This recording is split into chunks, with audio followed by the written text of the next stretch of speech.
Because shyness can grip us in such powerful ways, it's tempting to think of it as an immutable part of our emotional makeup, with roots that extend far into our personalities and perhaps biology, and that we would be incapable of ever extirpating.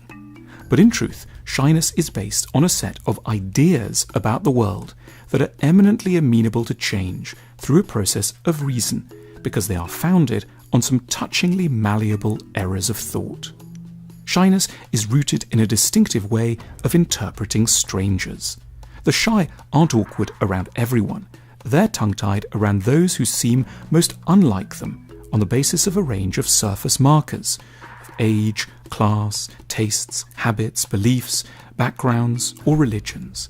With no unkindness meant, we could define shyness as a form of provincialism of the mind, an over-attachment to the incidentals of one's own life and experience that unfairly casts others into the role of daunting, unfathomable, unknowable foreigners. On contact with a person from another world or province, the shy allow their minds to be dominated by a forbidding aura of difference. They may, silently and awkwardly, say to themselves that there's nothing to be said or done because the other is famous, while they belong to the province of the obscure, or because the other is very old, while their province is firmly that of 20-somethings, or because the other is very clever, while their province is that of the non-intellectual, or because the other is from the land of very beautiful girls, while they hail from the province of average-looking boys. This is why there can be no grounds to laugh, hazard a playful remark, or feel at ease. The shy person doesn't intend to be unpleasant or unfriendly, they simply experience all otherness as an insurmountable barrier to making their own goodwill and personality apparent. We can imagine that in the history of humanity, shyness was always the first response.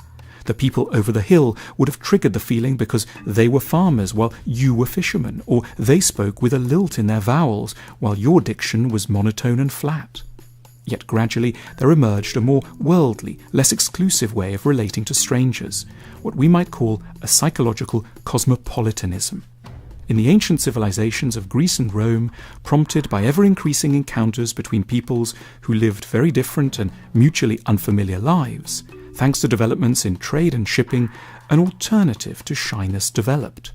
Greek travelers who worshipped human-like divinities learnt that Egyptians revered cats and certain birds.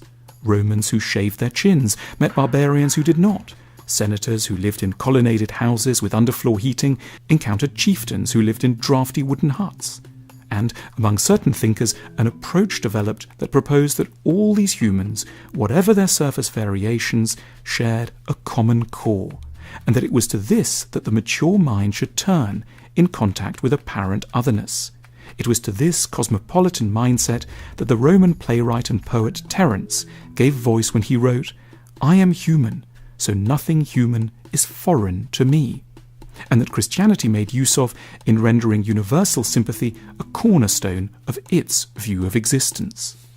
Someone becomes a cosmopolitan not on the basis of having a buoyant or gregarious nature, but because they are in touch with a fundamental truth about humanity, because they know that irrespective of appearance, we are the same species beneath, an insight that the tongue-tied guest at the party or the awkward seducer in the restaurant are guilty of implicitly refusing. Traditionally, rank or status have been major sources of shy provincialism. The peasant felt he couldn't approach the lord. The young milkmaid stammered when the earl's son visited the stable. Today, in an echo of such inhibitions, the boy of average looks feels he could never hang out with the beautiful girl, or the modestly off will lose any ability to talk to the very wealthy.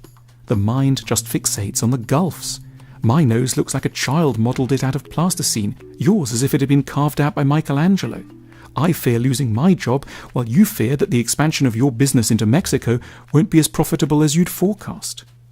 The cosmopolitan is well aware of differences. They just refuse to be cowed or dominated by them. They look beyond them to perceive, or in practical terms simply to guess at, a collective species unity. Shyness does have its insightful dimensions. It's infused with an awareness that we might be bothering someone with our presence. It's based upon an acute sense that a stranger could be dissatisfied or discomforted by us. The shy person is touchingly alive to the dangers of being a nuisance. Yet, in most cases, we simply pay an unnecessarily heavy price for our reserve around people who might well have opened their hearts to us if only we'd known how to manifest our own benevolence. We cling too jealously to our province. The pimply boy doesn't discover that he and the high school beauty share a taste in humour and a similarly painful relationship with their father. Races and ages continue not to mingle, to their collective detriments.